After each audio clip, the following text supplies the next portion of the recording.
Republican Senator Josh Hawley targeted the U.S. intelligence community, accusing top officials of flat-out lying to the American public and flagrantly breaking the law.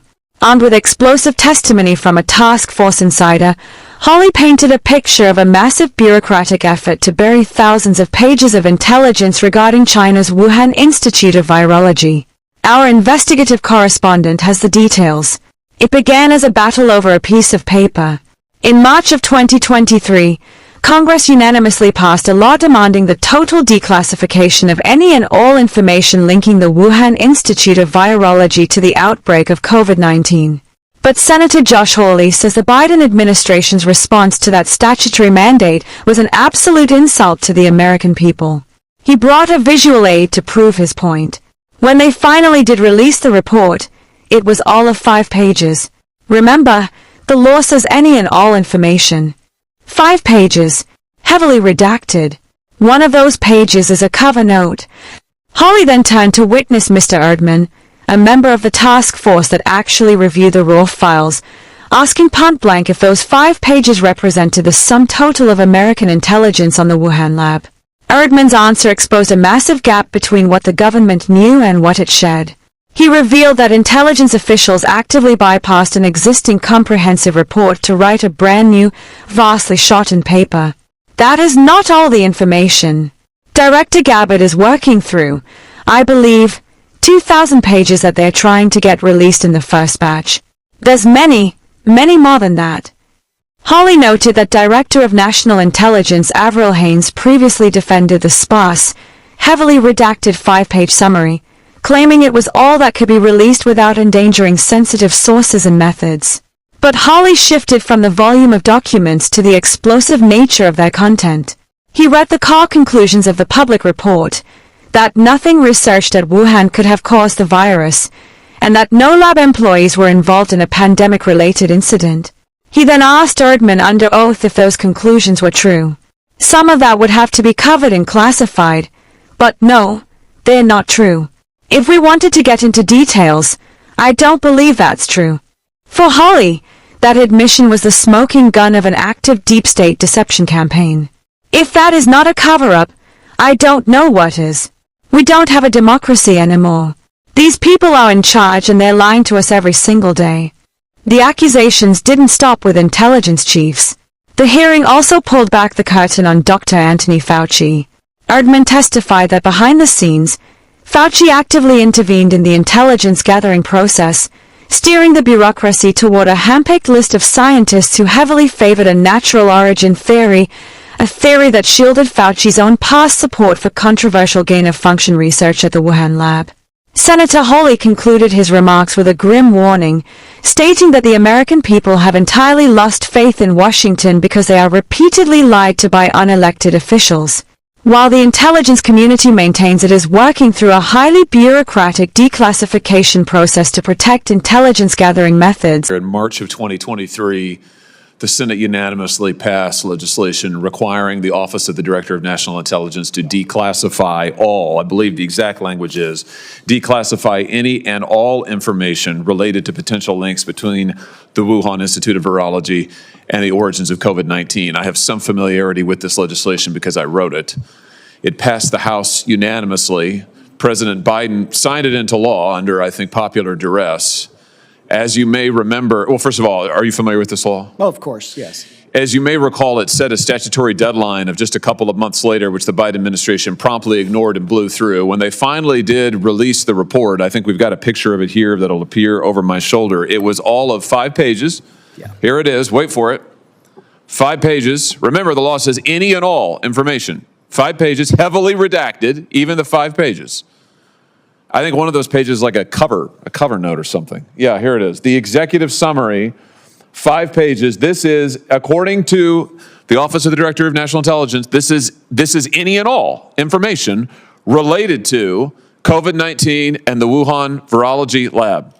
Now, you've been on this task force that has reviewed these documents. Is this all the information the United States government had?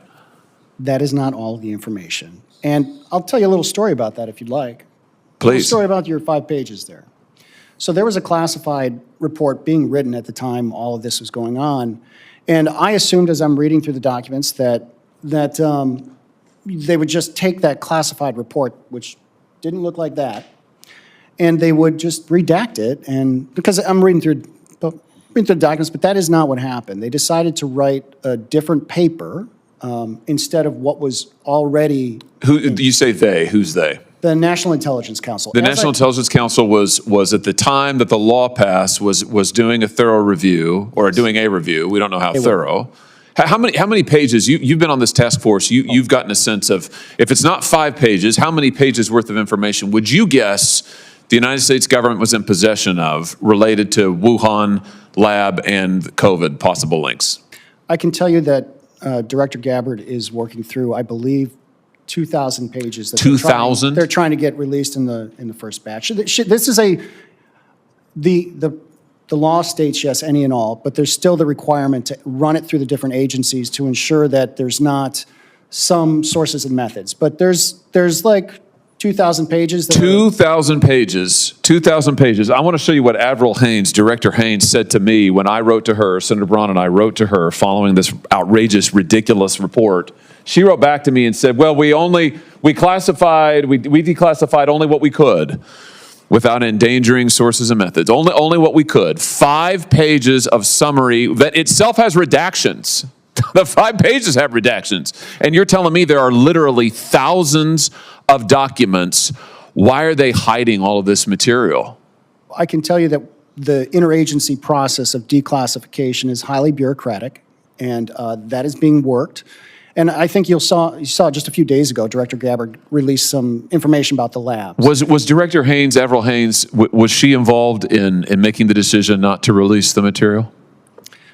I don't have any proof that she was involved in the direct decision. I have no emails saying that directly, but. It was her office, and it's her signature on the letter to me. It's her office that sent the 5 pages. She's the one who said, this is what we have. This is all we have. You're telling me there were 2,000 plus documents. No, I'm they telling you sent us that 5. the first swath of documents that we're looking to, there's many more than that. I got you. Many more. Let me tell you what this so-called 5-page report, what it said in its substance, to the extent there was any. They said, number one, that nothing that was researched at the Wuhan lab could plausibly be a progenitor of SARS-CoV-2. Number two, they said there is no evidence of any research-related incident involving Wuhan employees that might have been related to the pandemic. Now, in your experience, given what you have seen, are those true statements? Some of that would have to be covered and classified, but no, they're not true. If we wanted to get into details, I don't believe that's true. So the United States government first deliberately violated a law passed by Congress, signed by the president, that ordered them to release all information related to the Wuhan lab, number one. Number two, they then violated the law again by withholding thousands and thousands of pages that they had at the time and knew were covered by the law. And number three, the conclusions, so-called, they released to the public are false.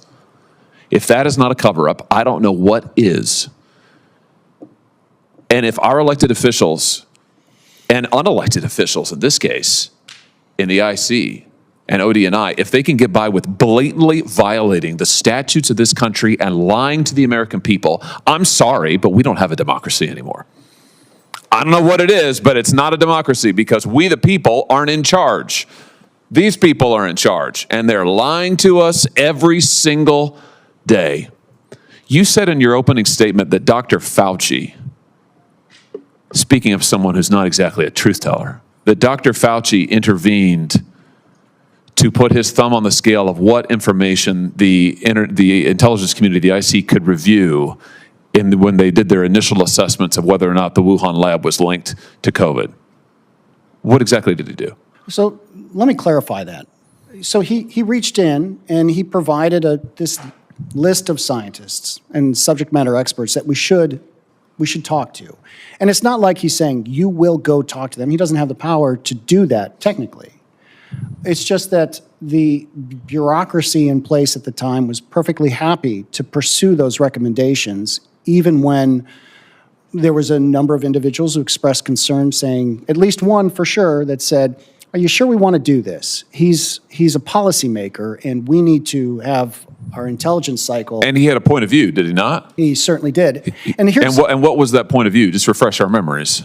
He believes it's natural origin. He still does. Of course. I mean, he said this over and over. Now, he would have reason to, given that he supported gain-of-function research to the Wuhan lab, lied about it to Congress, lied about it repeatedly to the chairman, as I recall.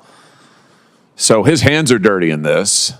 And yet here he is intervening behind the scenes. It's bad enough that he's out there misleading the public. Behind the scenes, he's trying to intervene to stop our own intelligence community, who are supposed to work for the public, from actually accurately assessing the evidence. This is unbelievable.